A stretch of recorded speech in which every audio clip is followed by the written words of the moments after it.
My stepdaughter pawned my grandma's heirloom wedding ring behind my back so she could buy a prom dress. So I took her dress and showed up wearing it. I told my stepdaughter she could use my family heirloom for a TikTok, and discovered a truth about her I wasn't ready for. It had been in my family for 3 generations. My grandmother used to joke that if I ever found a man like my grandfather, who put that ring on her finger the day he came back from the war, I should use it too. It wasn't just jewelry to me, it was legacy. And when I reconnected with Andrew, it felt like fate. We dated in college, broken up when our careers split us across the country. 20 years later, we found each other again, divorced, older, but still drawn to each other. He proposed to me on top of Mount Kilimanjaro with that very ring, and I cried way harder than I expected. Life was perfect, except for one thing: Andrew's 2 daughters, Sophie, who was seemingly sweet and warm to me, and Madison, the blunt 16-year-old who made it clear from the beginning that I wasn't welcome in her home. She rolled her eyes at every compliment I gave, made snide comments about my clothes, and when I brought cupcakes to her school fundraiser, she threw them away and told people I was just a wannabe Pinterest mom. Still, I tried. I wanted us to be a family. I took her shopping, helped with school applications. Even when she said I was trying too hard, I didn't give up. A month before prom, she was venting about her dress. The one she wanted was out of her budget. Her father told her she'd need to pay the difference herself. She pouted, slammed doors, and said it was unfair, that I had money, but never offered to help. One night, she came into the living room, teary-eyed, holding the ring box of my grandmother's ring. "Can I wear it for a TikTok trend?" she asked. "I promise I'll be careful." It was the first time she'd ever looked vulnerable. She even called me by my name instead of step monster. So I took it off my finger and said yes. She seemed so happy, hugging me tightly and telling me thank you over and over. She even got me takeout that night. I thought it was so sweet. Like that one simple action was about to snowball into a great bond. But of course, it wasn't that simple. Because the next morning, it was nowhere to be found. Madison cried, saying she misplaced it. I searched everywhere for it, but Andrew barely blinked. "It's just a ring," he said. "I can get you another one." But it wasn't just a ring. I sat on the bathroom floor that night, holding the empty velvet box, staring at it until the light hurt my eyes. I was sad, distraught, crushed. But then 3 days later, I heard Madison laughing on the phone. "Yeah, she totally bought it. Stupid cow probably thinks it's sentimental. I sold it yesterday. I didn't move." And then she said it. "I'm gonna look so hot in this dress. Worth every penny." I remember freaking out. No way had she sold my ring to afford her dress. Wanting to be sure, I tore her room apart after she left for school,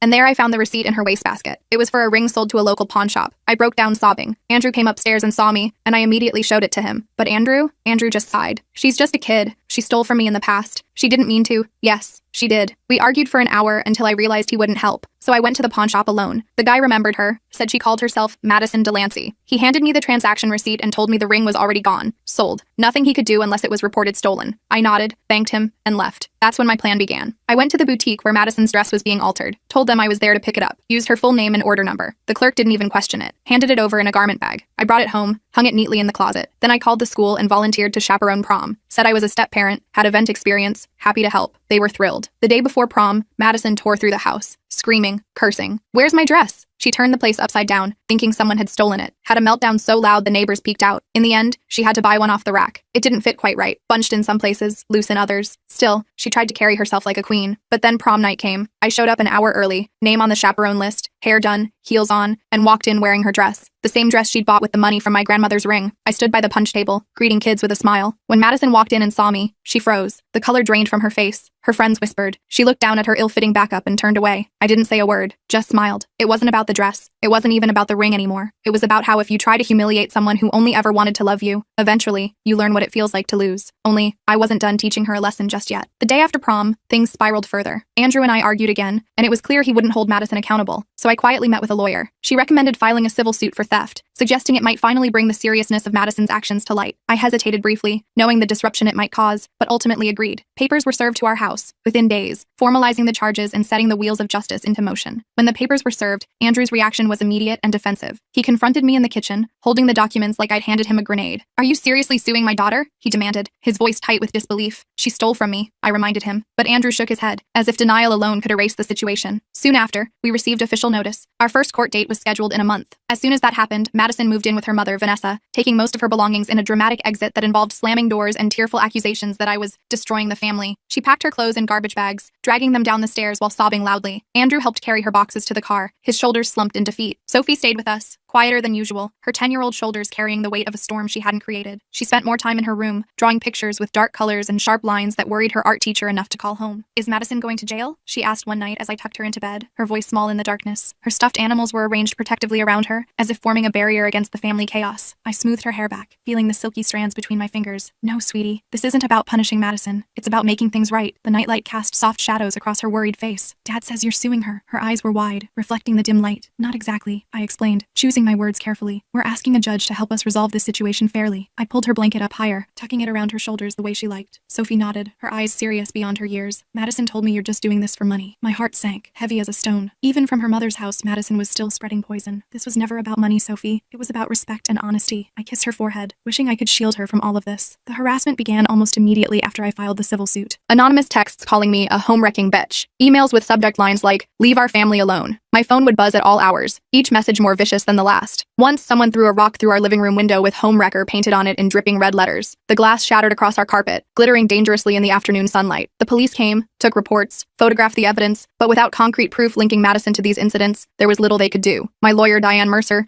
advised me to keep documenting everything. "This actually strengthens our case," she explained, her voice calm and measured. "It shows a pattern of harassment and intimidation." She was a no-nonsense woman in her 50s with sharp eyes and a reputation for being thorough. I installed security cameras around the house, their small red lights blinking like watchful eyes. Andrew changed the locks, his face grim as he handed me a new key. We were living in a fortress of our own making, all because a teenager couldn't admit she'd done something wrong. 2 weeks before our court date, I received a call from the pawn shop. Mr. Ramirez, the owner, sounded excited, his accent thicker than usual. "You're not going to believe this," he said. "The guy who bought your grandmother's ring brought it back. Said his fiancée didn't like the style." My heart raced, hope fluttering in my chest. "You still have it?" I gripped the phone tighter, hardly daring to believe what I was hearing. "I do, and I remembered your story. I've set it aside for you." His voice was warm with understanding. I rushed to the pawn shop, the familiar bell jingling as I entered. Mr. Ramirez smiled as I approached, pulling out a familiar velvet box from behind the counter. "It'll cost you what he paid for it," he explained, plus a small restocking fee. It was more than I'd planned to spend, but I didn't hesitate. When I opened the box and saw my grandmother's ring nestled inside, tears sprang to my eyes. The gold gleamed under the shop lights, the tiny diamonds catching and reflecting the light just as I remembered. "Thank you," I whispered, slipping it onto my finger where it belonged, the metal warming against my skin. The familiar weight of it felt like coming home. Mr. Ramirez nodded, his eyes kind. "Family heirlooms should stay in the family." I called Diane immediately. "I got the ring back. Does this change our case?" I was standing outside the pawn shop, the spring breeze ruffling my hair as I spoke. "It changes the damages portion," she explained. "But the theft still occurred. The harassment still occurred. We're proceeding." Her voice was firm, reassuring. When I showed Andrew the ring that evening, he stared at it in silence, his expression unreadable. The kitchen light reflected off the diamonds, casting tiny rainbows on the wall behind him. "I should have taken this more seriously from the beginning," he finally said, his voice rough with emotion. "I'm sorry." The words seemed to cost him, each one dragged reluctantly from somewhere deep inside. I squeezed his hand, feeling the first tentative threads of repair between us. "We're going to get through this." I wasn't entirely sure I believed it, but I wanted to. The next day, Vanessa called, her voice honey-sweet in a way that immediately put me on guard. "I think we've all gotten carried away," she said. "Madison's just a teenager. She makes mistakes. Can't we resolve this without courts and lawyers?" I could picture her perfectly. Blonde hair, expertly styled, manicured nails tapping impatiently on her desk as she spoke. I was suspicious of this sudden change of heart, the timing too convenient. "What exactly are you proposing?" I paced the kitchen as we talked, unable to stay still. "Madison will apologize. She'll do community service. She'll even get a part-time job to pay you back for the ring." Her tone was reasonable, practiced, as if she'd rehearsed this conversation. "I already got the ring back," I told her, twisting it on my finger as I spoke. The familiar weight of it was comforting, grounding. There was a pause, the silence stretching like taffy. "Oh, well, that's wonderful. Then there's no need for this lawsuit to continue, is there?" The sweetness in her voice had an edge now, like honey laced with vinegar. I thought about the broken window, the threatening messages, the police reports, the social media posts calling me a gold digger, the sleepless nights and Sophie's worried eyes. "This stopped being just about the ring a long time ago, Vanessa." Her voice hardened, the sweetness evaporating. "You're really going to drag a teenager through court? What kind of stepmother are you?" The accusation hit its mark, making me flinch despite myself. "The kind who believes in consequences," I replied, ending the call with a decisive tap. My hand was shaking slightly as I set the phone down on the counter. That evening, Madison showed up at our door, her usual confident swagger replaced by hesitant steps. She looked different, smaller somehow, her usual armor of designer clothes replaced by jeans and a plain sweater. Her makeup was minimal, her hair pulled back in a simple ponytail instead of her usual elaborate style. Andrew let her in cautiously, his body tense as if preparing for battle. The living room felt too small suddenly, the air heavy with unspoken words. "I came to apologize," she said, not quite meeting my eyes. "What I did was wrong. I shouldn't have taken the ring." Her hands fidgeted with the hem of her sweater, pulling at a loose thread. It was the apology I'd wanted for months, but something felt off. Her delivery was too rehearsed, her contrition too sudden, like an actress who hadn't quite mastered her lines. The words were right, but the feeling behind them was missing. "Thank you for saying that," I replied carefully. The clock on the mantel ticked loudly in the silence that followed. "So we can drop all this court stuff now, right?" She looked up hopefully, a flash of the old Madison peeking through. I said I'm sorry. Her tone suggested that the words alone should be enough to erase everything that had happened. And there it was. Not genuine remorse, just a transaction. An apology in exchange for dropping the lawsuit. The calculation was so transparent it was almost painful to witness. "Madison, an apology is a good start," I said. "But it doesn't erase everything that's happened." I kept my voice gentle, not wanting to escalate the situation. Her face darkened, storm clouds gathering. Mom said you'd be like this. She said you just want to punish me. The vulnerability vanished, replaced by the familiar hostility. This isn't about punishment, Andrew interjected, his voice firmer than I'd heard it in weeks. It's about accountability. He stood straighter, no longer the defeated man who had helped load her things into Vanessa's car. Madison's eyes filled with tears, perfectly timed. Daddy, please. If this goes to court, it could affect my college applications, my whole future. She reached for his arm, her expression pleading. Andrew wavered, his resolve softening at the sight of his daughter's tears. Maybe we should consider— No, I said firmly. We've tried handling this privately. We've tried talking. We've tried consequences at home. None of it worked. The court date stands. My voice was calm, but unyielding. Madison's tears vanished instantly, replaced by cold fury that transformed her face. You'll regret this, she hissed, storming out and slamming the door hard enough to rattle the windows. The sound echoed through the house, followed by the screech of tires as she drove away. That night, someone slashed the tires on my car. Our security camera caught a hooded figure, face obscured, but the build matched one of Madison's friends, Tiffany. The rubber was cut in jagged lines, the car listing sadly to one side in our driveway. The police took another report, adding it to the growing file. The day before court, Andrew received a call from Madison's school counselor, Mrs. Patel. Madison had apparently told her that she was being forced to go to court by her abusive future stepmother, and that she was considering self-harm because of the stress. The counselor sounded concerned but professional, explaining that she was required to report such statements. Andrew was shaken, his face pale as he told me. What if we're pushing her too far? He asked that night, pacing our bedroom. What if she actually hurts herself? The moonlight cast long shadows across the floor as he moved back and forth. That's manipulation, Andrew, I said gently. She's trying to use your love and concern against you. I sat on the edge of the bed, watching him wear a path in the carpet. But what if it's not? What if she's really struggling? His voice cracked with worry, his hands running through his hair until it stood on end.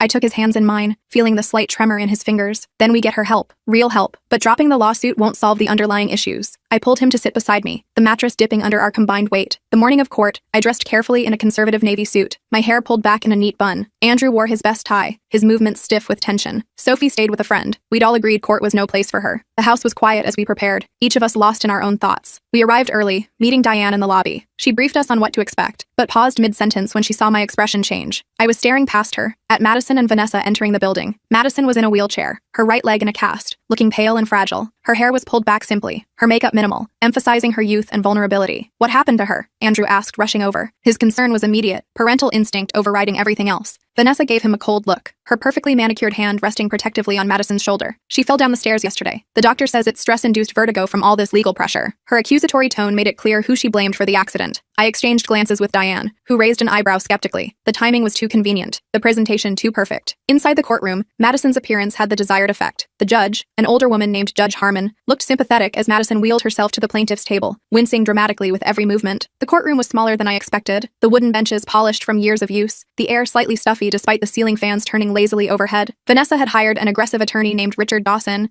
who painted me as a jealous, vindictive woman targeting a vulnerable teenager. He emphasized Madison's stellar academic record, her community involvement, and how this lawsuit could derail a promising young life. His voice resonated through the courtroom, commanding attention with practiced ease. When it was Diane's turn, she methodically presented our evidence: the pawnshop receipt, the security footage, the threatening messages, the police reports, and statements from witnesses including Sophie and Mr. Ramirez. She was thorough and precise, laying out the facts without emotional embellishment. Your Honor, Diane concluded, her voice clear and confident, this case is about more than a stolen ring. It's about a pattern of theft, deception, harassment, and defamation that has escalated over months. She gestured to the stack of evidence on the table, the physical manifestation of Madison's campaign against me. Madison testified next, her voice quavering as she claimed she'd misunderstood when I let her borrow the ring. I thought it was a gift, she said, her eyes wide with practiced innocence. A peace offering. I didn't realize it was so important. She fidgeted with the blanket covering her legs, the picture of youthful vulnerability. And the threatening messages? Judge Harmon asked, peering over her glasses. Her expression was neutral, giving nothing away. Madison's eyes widened. I would never do something like that. It must have been someone pretending to be me. She looked genuinely shocked at the suggestion,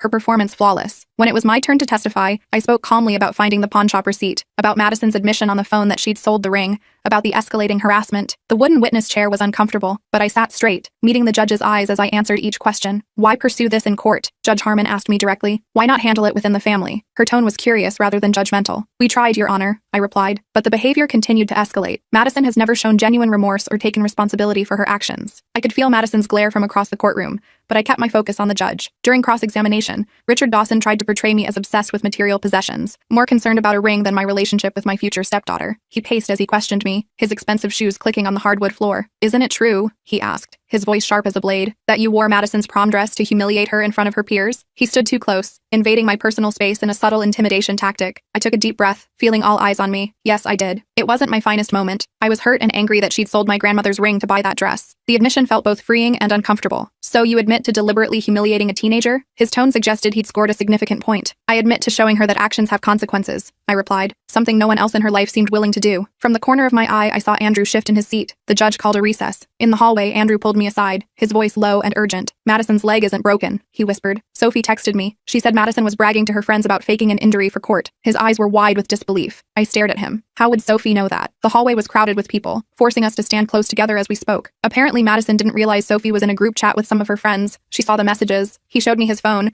where Sophie had sent screenshots of the conversation. When court resumed, Diane asked to recall Madison to the stand. Judge Harmon agreed, looking curious. The courtroom had grown warmer as the day progressed, the air conditioning struggling to keep up with the number of people present. Madison, Diane began, can you tell us exactly how you injured your leg? She stood at the podium, her expression neutral. Madison launched into a detailed story about falling down the stairs at her mother's house due to dizziness from stress. She described the pain, the trip to the emergency room, the doctor's diagnosis. Her performance was convincing, complete with winces when she shifted in her seat. And when did this happen? Diane's tone gave nothing away. Yesterday afternoon, around 4. Madison's voice was confident, assured. Diane nodded, then held up her tablet. Your Honor, I'd like to submit a new piece of evidence. These are screenshots from a group chat that includes Madison and several of her friends. She approached the bench, handing the device to the judge. Madison's face went pale, the color draining so quickly I thought she might faint. Her eyes darted to her mother, then to her lawyer, panic replacing the composed vulnerability she'd maintained throughout the proceedings. In these messages, sent yesterday evening, Madison brags about faking an injury to gain sympathy in court. She even includes a photo of herself applying the fake cast. Diane's voice remained professional, but there was an undercurrent of satisfaction as she presented the evidence. The courtroom erupted in murmurs. Judge Harmon called for order, her expression thunderous. The gavel struck the sound block with a sharp crack that silenced the room instantly. Is this true, young lady? She demanded. The kindness that had been in her eyes earlier was gone, replaced by stern disapproval. Madison looked around wildly, then burst into tears. Everyone's against me. No one understands what I've been through. She covered her face with her hands, shoulders shaking with sobs. Judge Harmon was not moved. I understand perfectly what's happening here. You've lied to this court, which is perjury, a serious offense. Her voice was cold, cutting through Madison's theatrics. The rest of the hearing was a blur of legal terms and stern pronouncements. Judge Harmon ruled entirely in our favor, ordering Madison to pay restitution for the ring, despite its return, the property damage, and our legal fees. She also mandated therapy and community service. The gavel struck again, finalizing the judgment with a sound that seemed to echo through the now silent courtroom. But the most damning part was her closing statement. Young lady, you have demonstrated a disturbing pattern of dishonesty, manipulation, and disrespect for others. If you don't change course now, you're heading for a difficult future. The words hung in the air, their weight almost tangible. Outside the courthouse, Vanessa wouldn't look at us. Madison, miraculously able to walk now, stormed ahead to the car. Her cast had been removed, revealing an unmarked leg beneath. Andrew looked shell-shocked. I can't believe she faked an injury, lied under oath. The spring sunshine seemed too bright, too cheerful for the gravity of what had just happened. I said quietly. This is who she's become. The realization was sad, rather than satisfying. That evening, as we sat in our living room processing the day's events, Andrew's phone rang. It was Vanessa, sobbing. Madison's gone, she cried. She packed a bag and left. There's a note saying she's going to live with her boyfriend. She says everyone's turned against her. Her voice was high-pitched with panic. Andrew went pale. What boyfriend? She's 17. He gripped the phone tighter, knuckles turning white. Some college guy she met online. Jason or Justin, something like that. I've been calling her, but she won't answer. Vanessa's voice cracked with genuine fear. I watched the color drain from Andrew's face as he realized how little he knew about his daughter's life, how many secrets she'd been keeping, how dangerous her current actions might be. The evening shadows lengthened across the living room floor as we absorbed this new crisis. We'll find her, he promised, ending the call. He looked at me, fear replacing the anger and disappointment of the day. What have we done? His voice was hollow with self-recrimination. I took his hand. We held her accountable. That's what parents are supposed to do. I tried to sound more confident than I felt. And now she's run away with some guy we know nothing about. He ran his free hand through his hair, a gesture that had become familiar during these weeks of stress. I nodded, already reaching for my phone. Then we find her and bring her home. That's also what parents do. I started making calls, my mind racing with possibilities and plans. The court victory suddenly felt hollow. We'd won the battle but possibly lost something much more important in the process. Madison was out there somewhere, angry, humiliated, and potentially in danger. The real challenge was just beginning. We spent the next 48 hours in a nightmare of police reports, phone calls, and social media searches. Andrew contacted Madison's friends, but they either didn't know where she was or weren't telling. Vanessa called hospitals and shelters. I scoured Madison's social media accounts for any clues about this mysterious boyfriend. The hours blurred together, marked only by cups of cold coffee and increasingly desperate phone calls. I found something, I said, showing Andrew a photo Madison had posted 3 weeks earlier. It showed her sitting on a campus bench with a guy's arm around her shoulders, though his face was cropped out. The caption read, "College life with BE is going to be amazing." The geotag showed Eastern State University about 2 hours away. My eyes burned from staring at screens, but but the discovery sent a surge of adrenaline through me. That's Justin Mercer's sweatshirt, Sophie said, peering over my shoulder. He graduated last year. He's in college now. She pointed to the distinctive logo on the sleeve visible in the photo. Andrew's head snapped up. How do you know him? His voice was sharp with concern. Sophie shrugged. He used to pick Madison up from school sometimes. Mom didn't know. She twisted her fingers together nervously, aware she was revealing something significant. Armed with a name and location, Andrew called the campus police. They agreed to check Justin's dorm room but couldn't share information without a formal missing persons report since Madison had left voluntarily. The officer's voice was sympathetic but firm about the limitations of what they could do. She's 17, Andrew argued. She's still a minor. His frustration was palpable as he paced the kitchen. For 3 more weeks, the officer reminded him. Madison's 18th birthday was approaching fast. The calendar on the refrigerator had the date circled in red, a reminder of the celebration we'd planned before everything fell apart. While we waited for news, Andrew paced the living room, alternating between worry and anger. How did I miss this? How did I not know she had a college boyfriend? His self-recrimination was painful to witness. She didn't want you to know, I said gently. Madison's gotten very good at hiding things. I brought him a cup of tea he wouldn't drink, the steam rising between us like the questions neither of us could answer. His phone rang. Vanessa. Her voice was so loud I could hear her without speakerphone. This is all your fault, she shouted. If you hadn't dragged her to court, humiliated her, the accusations poured out in a torrent of blame and fear. Stop, Andrew interrupted. Madison chose to steal. She chose to lie. She chose to run away. We need to find her, not blame each other. His voice was steady, resolute in a way I hadn't heard before. After he hung up, he looked at me with tired eyes. I've been a terrible father. The admission seemed to age him, the lines around his eyes deeper in the harsh kitchen light. No, I said firmly. You've been a father who wanted to believe the best about his daughter. There's a difference. I squeezed his hand, trying to convey strength I wasn't sure I possessed. Late that night, Andrew's phone pinged with a text from an unknown number. Dad, I'm fine. Stop looking for me. I'll be 18 soon anyway. The message was terse, devoid of emotion, but at least it confirmed she was alive. Andrew called the number immediately, but it went straight to voicemail. The police traced it to a prepaid phone purchased with cash. Another dead end. We went to bed exhausted, the house too quiet without Madison's drama filling the spaces. On day 3, Sophie came to me with her tablet. I think I know how to find Madison. Her expression was serious, determined beyond her years. She opened Instagram and showed me a private account called ESU_Party Central that posted photos from campus parties. In the background of one image posted the night before, barely visible in the corner, was Madison. Her distinctive auburn hair was unmistakable, even in the dimly lit photo. That's Justin's apartment, Sophie explained. I recognized the weird painting on the wall from Madison's Snapchat stories. She pointed to an abstract canvas visible behind the partygoers. I hugged her tight. You're brilliant, Sophie. Her small body felt fragile in my arms, but her mind was sharp and observant. We showed Andrew, who immediately called the police with the new information. They agreed to do a welfare check, but warned it might take time. The officer sounded sympathetic, but explained they had limited resources,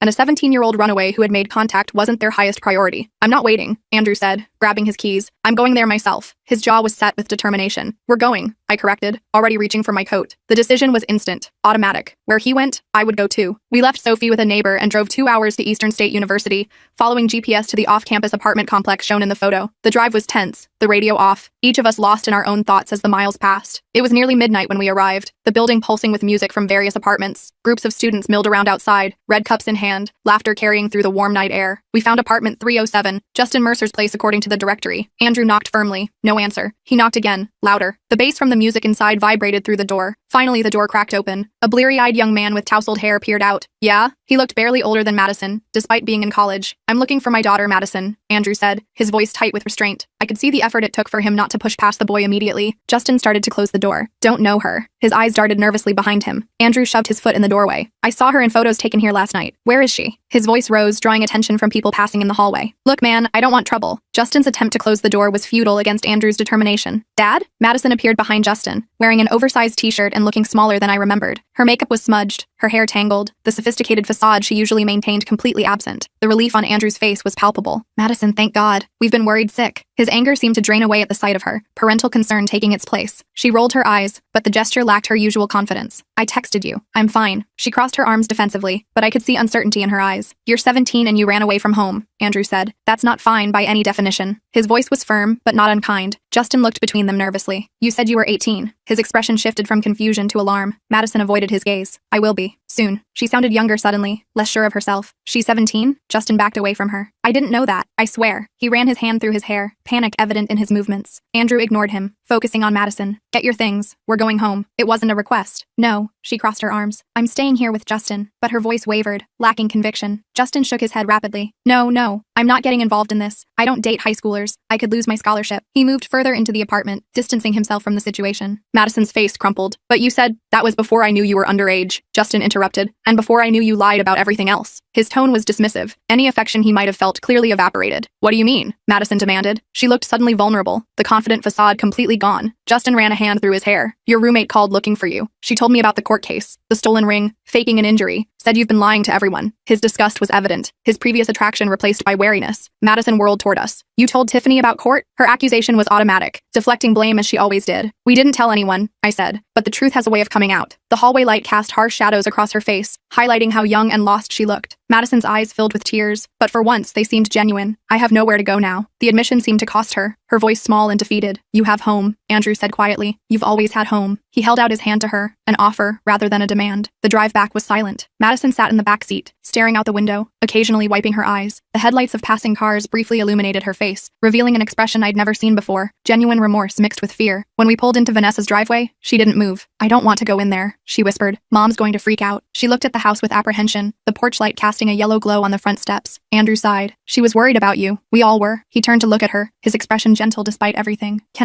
Madison hesitated. Can I stay with you guys tonight? Just tonight? The request was tentative, uncertain. Andrew looked at me questioningly. I nodded slightly. After everything, I couldn't turn her away when she finally seemed vulnerable enough to change. Okay, he said. But we're calling your mother to let her know you're safe. He reached for his phone, already dreading the conversation. At home, Sophie was still awake despite the late hour. She hugged Madison tightly, surprising all of us. Don't ever do that again, she said fiercely. I thought something terrible happened to you. Her small arms wrapped around Madison's waist, her face pressed against her sister's shoulder. Madison looked stunned by her sister's reaction. I'm sorry, she mumbled. The words seemed to surprise her as much as they did us. That night, I heard Madison crying in the guest room. I paused outside her door, debating whether to go in. The soft sounds of her sobs were muffled but unmistakable. Before I could decide, Andrew appeared beside me. I should talk to her, he said. His eyes were tired but determined. I squeezed his hand. We should talk to her. This was a moment that could define our future as a family. I wouldn't let him face it alone. Madison was sitting cross-legged on the bed, her face blotchy from crying. She looked up as we entered, immediately defensive. Come to gloat? She asked bitterly. She wiped her nose with the back of her hand, looking younger than I'd ever seen her. No, I said, sitting on the edge of the bed. We came to make sure you're okay. The mattress dipped under my weight, the sheets cool beneath my hands. She laughed harshly. I'm fantastic. My boyfriend dumped me, my friends are spreading rumors about me, and I humiliated myself in court. Everything's great. The sarcasm was familiar, but the despair beneath it was new. Andrew sat on her other side. Madison, we need to talk about what happens next. His voice was gentle but firm. What's there to talk about? I'm grounded forever, right? She picked at a loose thread on the comforter, not meeting our eyes. This goes beyond grounding, Andrew said. The judge ordered therapy and community service, and there's the matter of restitution. He laid out the consequences clearly, without anger. Madison's shoulders slumped. I don't have any money. The fight seemed to drain out of her, leaving only exhaustion. We know, I said. That's why we're going to help you find a job. I reached out cautiously, touching her hand. She didn't pull away. She looked at me suspiciously. Why would you help me, after everything I did to you? Her eyes were red-rimmed, her makeup long since cried away. Because that's what family does, I said simply. Even when it's hard, especially when it's hard. The night air was cool through the open window, carrying the scent of spring flowers. For the first time, Madison seemed to really look at me, not as an enemy or an intruder, but as a person. I'm sorry, she said quietly. About the ring, about everything. The words were simple but seemed to come from somewhere genuine. It wasn't a dramatic transformation. There was still defensiveness in her posture, still resentment in her eyes, but it was a start. A tiny crack in the wall she'd built between us, a small opening where understanding might eventually grow. The next few weeks were a delicate balance. Madison started therapy twice a week. She got a part-time job at a local coffee shop to begin paying restitution. She split her time between our house and Vanessa's, though the tension at her mother's was palpable. Vanessa still blamed us for the court case, still enabled Madison's worst behaviors. The contrast between the two households became increasingly apparent, even to Madison. One evening, I found Madison sitting on our back porch, staring at her phone. The setting sun cast long shadows across the yard, painting everything in shades of gold and amber. Everything okay? I asked, sitting beside her on the steps. The wood was still warm from the day's heat. She showed me her screen, college application status, deferred. They found out about the court case, she said dully. Someone sent them the records. Her shoulders were slumped in defeat. My heart sank. Madison, I'm sorry. Despite everything, I hadn't wanted this for her. It wasn't you? She looked at me searchingly, doubt clear in her expression. We would never do that. I met her gaze steadily, wanting her to see the truth. She nodded slowly, believing me. My therapist says I need to take responsibility for my actions, that this is a consequence of my choices. She sounded like she was trying to convince herself as much as inform me. She's right, I said, but it's not the end of the world. There are other colleges, other opportunities. A firefly blinked in the gathering dusk, its light briefly illuminating the space between us. Why are you being nice to me? She asked suddenly. After everything I did? The question seemed to come from somewhere genuine, a real desire to understand. I thought about it. Because holding on to anger hurts me more than it hurts you, and because I see who you could become if given the chance. The honesty felt right, necessary for whatever relationship we might build. 2 days later, I came home to find a small box on the kitchen counter with my name on it. Inside was a silver charm bracelet with a single charm, a tiny ring. The note read, I can't replace what I took, but I can promise to do better. Madison. The bracelet wasn't expensive, the charm clearly from a craft store rather rather than a jeweler. It wasn't my grandmother's ring. It wasn't even real silver. But the gesture meant more than any expensive jewelry ever could. I put it on immediately, the metal cool against my wrist, the tiny ring charm catching the light as I moved. Madison's 18th birthday came and went. We had a small celebration at our house. Nothing extravagant, just cake and presents. She seemed surprised when I handed her a gift, the wrapped package sitting awkwardly in her hands, as if she wasn't sure she deserved it. "It's not much," I said, as she unwrapped the leather-bound journal, "but I thought you might need somewhere to put your thoughts." The leather was soft, the pages thick and creamy, waiting for her words. "Thank you," she said, running her fingers over the embossed cover, "for this, and for not giving up on me when you had every reason to." Her voice was quiet, sincere in a way I hadn't heard before. 6 months after the court case, Andrew and I finally set a wedding date. We'd put it off during the turmoil, unsure if our relationship could withstand the strain, but we'd emerged stronger, more honest with each other. The date we chose was in spring, when the cherry blossoms would be in full bloom, nature's reminder that beauty can follow even the harshest seasons. "I have a question," I said to Madison one afternoon as we were folding laundry together, a chore she now did without complaint. The domestic scene would have been unimaginable months earlier. "Would you be one of my bridesmaids?" I tried to keep my tone casual, not wanting to pressure her. She froze, a towel half folded in her hands. "Are you serious?" Her expression was guarded, suspicious of a trick or trap. "Completely, but only if you want to." I continued folding, giving her space to process the invitation. She was quiet for a moment. "I don't deserve it." The admission was soft, almost whispered. "It's not about deserving," I said. "It's about moving forward." I placed a folded shirt in the basket, waiting for her response. The day before the wedding, Madison knocked on our bedroom door. She held out a small velvet box. "I've been saving from my job," she said. "I wanted to get this back to you before the wedding." Her hands trembled slightly as she offered the box. I opened the box with trembling fingers. Inside was a ring, not my grandmother's, but a similar vintage style. The gold band was delicate, the small diamonds arranged in a pattern that echoed the original. "It's not the same one," Madison said quickly. "That one was gone for good, but the pawnshop owner helped me find something similar. I know it can't replace what I took, but..." I hugged her, cutting off her words. After a moment's hesitation, she hugged me back. "Thank you," I whispered. The gesture meant more than the ring itself ever could. The wedding was small and perfect. Andrew wore his father's cufflinks. Sophie was our flower girl, beaming as she scattered rose petals along the aisle, and Madison stood beside me as a bridesmaid, her smile genuine as she handed me my bouquet. The spring breeze carried the scent of cherry blossoms, the sunlight filtering through the trees in dappled patterns across the grass. I wore the vintage ring Madison had given me on my right hand. On my left, Andrew placed a new ring, one that would start its own history, its own legacy. As we exchanged vows, I caught Madison's eye. She gave me a small nod, an acknowledgement of how far we'd come. Some wounds never fully heal. Some trust can never be completely restored. But as I looked at my new family, complicated, imperfect, and real, I knew we'd found something worth fighting for. Not a fairy tale ending, just a new beginning.